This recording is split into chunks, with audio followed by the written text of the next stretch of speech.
I used to try online dating because, it's not really an apt avenue for me. I'm not attracted or attractive to people. My OnlyFans is just clips of my fan collection. There are two fans, and one of them I just folded for a very topical joke. I'm also perceived as male, and I hope I'm feminist. Feminist can mean different things in many contexts, but I see it as recognizing and opposing the structural inequality of gender. I'm feminist because I'm aware of that stuff and think it should be less. Or even none. On dating profiles, I doubt I actually wrote feminist, just described my outlook. Maybe I'd tick it if it were a tick box. It's nice to have a bit written about the person so you can sense who they are a bit, but feminism itself is something to prove in actions when possible, and mindset rather than labels. It's a means of being considerate, and you don't just say you're considerate, you be it. There's an online preconception, a collective punchline that men use the label of feminism performatively to ensnare women. Within this allegation is the idea that the men don't really support feminism at their moral core, and there have been some overt examples of this. Indefensible stuff, and their feminism was a ruse. When a male feminist is found out to be a bad guy, it's via ways that contradict with feminism. This comes with acknowledgement that feminism is good, but we don't get into that bit. This is a reasonable criticism of insincere men, one you can readily access if you assume everyone's morals are secretly as shitty and gender predatory as yours. But me, I can offer the perspective of someone not like that. Pause to let a viewer think I'm secretly actually like that because they are, so I must be. And just let you know from first-person experience that being a feminist doesn't seem to increase your,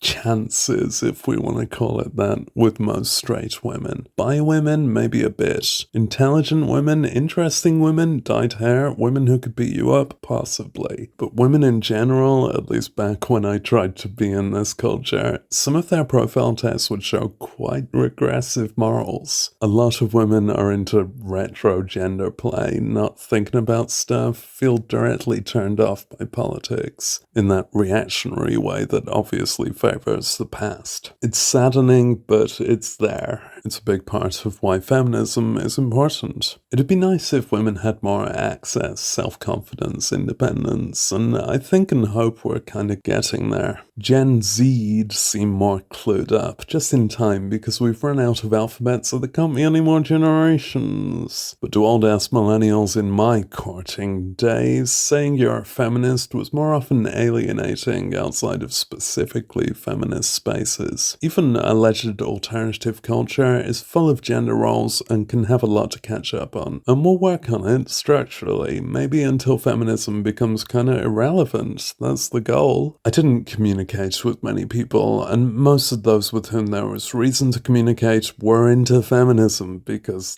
that means they're compatible, compassionate, clued up. Does being feminist bolster my stead with them specifically? Probably. It wasn't what I was thinking of when reading second wave stuff and emerging zines as a kid. I was into the challenging of oppressive structures, like the people I'm compatible with are. That's not the same category as women. If feminism came up in conversation, it was via being a mutual interest. If you want to choose a mutual interest to fake to seduce women, pick true crime podcasts. Then when you're arrested, they can make a true crime podcast about you. Maybe the allegation is that men affect feminism to predate on feminist women because they like prey who fight back. I don't know, what I've seen from non-feminist men, they seem to find feminism annoying because it threatens their stature and lets women not exist just to please them. I've not surveyed these men's motives. Feel free to comment if you do this, and then improve yourself. Another thing to realize, though, if you respect women's intellects as autonomous adults, is that they can see through fake fronts. Remember, from when you were peacocking them. That's especially true of feminists, who definitively learn more about gender relations and politics. I wouldn't know how to, or obviously want to, deceive women into finding me attractive, but please trust my experience that feminism wouldn't have been the means for most millennials, and those who are into feminism are those with whom you wouldn't stand a chance. Or even want to. They'd show resistance, insight, acuity. There is more up-to-date evidence, though. If you think supporting women's rights is a way to woo millennial women, look how many of them are Johnny Depp stans.